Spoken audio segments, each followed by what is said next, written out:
Yo, what's going on? Today I'm going to be talking about that new HOMESHAKE album entitled Under the Weather.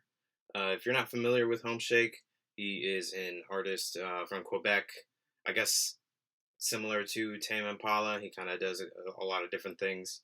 But I would characterize his music as being, or categorize his music as being R&B, a lot of really easygoing tunes that I've heard over the years from him. He's been active for a while, since about 2012, I believe. So yeah, anyway, new album that just dropped entitled Under the Weather. It's a couple weeks old at this point.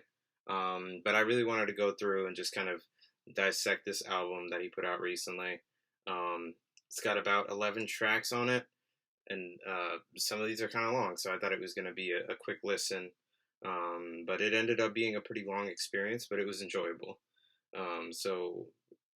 The very intro of the album is its own track entitled Funky Synths.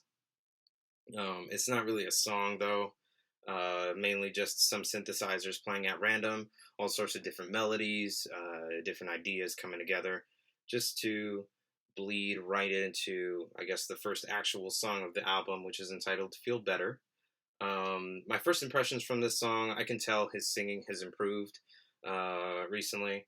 And I would say that fits perfectly with his production style. His vocals have always complemented his production and his choices in terms of sampling and percussion as well. But yeah, anyway, this tune itself is really laid back as expected. And I particularly love the synth chords, and some of that subtle rhythmic guitar playing that you can hear throughout the song. The drums are minimal, and they honestly just are there to serve their purpose. Track number 3, Vacuum. This one features a lovely groovy bass line, which I really liked. There was some cool mixing on the cymbals that you can hear throughout the album. It's really cool what he did, playing around with different pitches and um, a really simple technique, but it creates a really distinct sound for transitions between sections in a song. Really nice way to emphasize the structure of a song.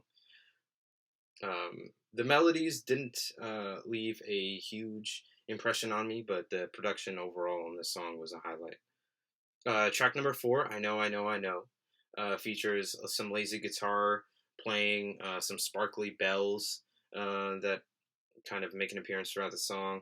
I would say this is a slow tune, and honestly, it lost me towards like the third of the song's run. I think the song overall is lovely, but if it had been shortened, I think it would have created a more memorable experience. Because by the time I got to that third of the song, I was like, you know what, the song's getting kind of repetitive for me, but it wasn't working in the way that it would make it catchy. It was just kind of creating a sense that the experience was getting dragged along. But yeah, it was a good song though. Track number 5, Enamonite. In this song, I can hear that HOMESHAKE's not relying so much on his falsetto voice, his singing, which was cool to hear. I'm not used to hearing him singing in just his regular, like chest or head tone. So that was pretty cool. There's some syncopated guitar playing on the song, which adds some stumbly energy. It's kind of funky. It's really cool. It almost creates a lopsided kind of feeling to the song, like as if the song is just barely limping forward, which is kind of weird, but I did like that. And I know that this song in particular is going to grow a lot on me as I listen to it more and more when I come back to this album in the future. Track number 6, entitled Careful. This one's a really sleepy tune. I felt myself zoning out while I was listening to this song every time I would come back to it. The main melody itself is really nice, and I do enjoy the synths that were used on this song. Track number 7, Mindless, features some airy synth chords and some like blippy synths playing here and there, which adds some groove to the tune. And I would say that the song was kind of reminiscent of Blank Banshee's production, if you're familiar with Blank Banshee, a really big, I guess, vaporwave artist, if you want to still call him that. Some similarities in the synth, the choices that went into the synths, but also just, I guess, the tonality of the song. I don't know. For some reason, it was reminding me a lot of his music, which is a good thing. I wouldn't say it's a bad thing. Moving on to track number 8, "Spend It." This track features like a noisy bass, which I thought was cool. It sounded kind of like a wind instrument, which is not super common to hear used as a bass in contemporary music. Now that I think about it, so that was cool. I love the glass. There's like a glass bottle sample mixed into the drums. Overall, this one was a really colorful mix. Another highlight, I would say.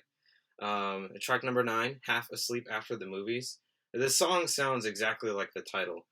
The instrumental cut kind of sounds like two different songs. The way that it's cut, it sounds like there's two different songs playing simultaneously, which was weird, but also enjoyable. It wasn't off-putting, I guess. It does sound off-putting, but I think it was a cool experience, kind of refreshing almost. Track number 10, "Passenger Seat," features a very sleepy chord progression, and it felt kind of chromatic in the way that it was moving up and down, which was cool. It's interesting what you can create with chromaticism in music.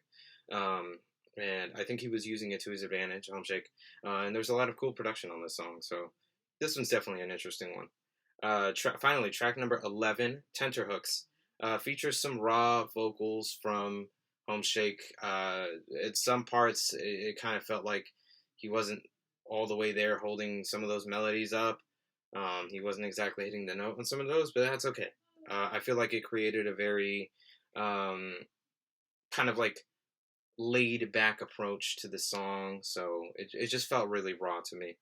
And I really liked that woodblock sample that was used, especially the lazy melody towards the end. That was another highlight for me on the song itself. I really liked the timbre and the color of the synth, and it felt slightly detuned. Um, Overall, I would say that this album, I wouldn't say I had the highest of expectations going into it. HOMESHAKE's always been an artist that I just kind of come to for really relaxed sounds, stuff to calm me down, and that is exactly what I was expecting to get out of this album, and I would say that that's more or less what I got.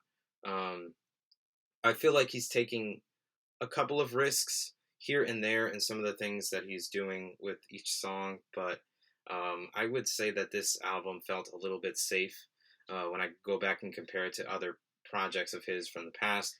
It felt like this one was almost like it was more of the same, and I honestly would like to see what other things he can create. I understand that this is his bread and butter, but I would like to see maybe some collaborations, working with other artists. I'm not really sure. But overall, this was an enjoyable album. I would say it was pretty okay. And yeah, if you've watched this far, I appreciate you. I really have to thank anyone who's been taking the time to watch my videos. Yeah, and I appreciate it. If you've got any music you want me to check out, just send me a message or send me a song. Literally, just link me a song and I'll know what's up. And yeah, I'll be working on a couple more. I know I've been slacking a bit, but I'm trying to keep it together. So I appreciate it. Thank you. Have a great day.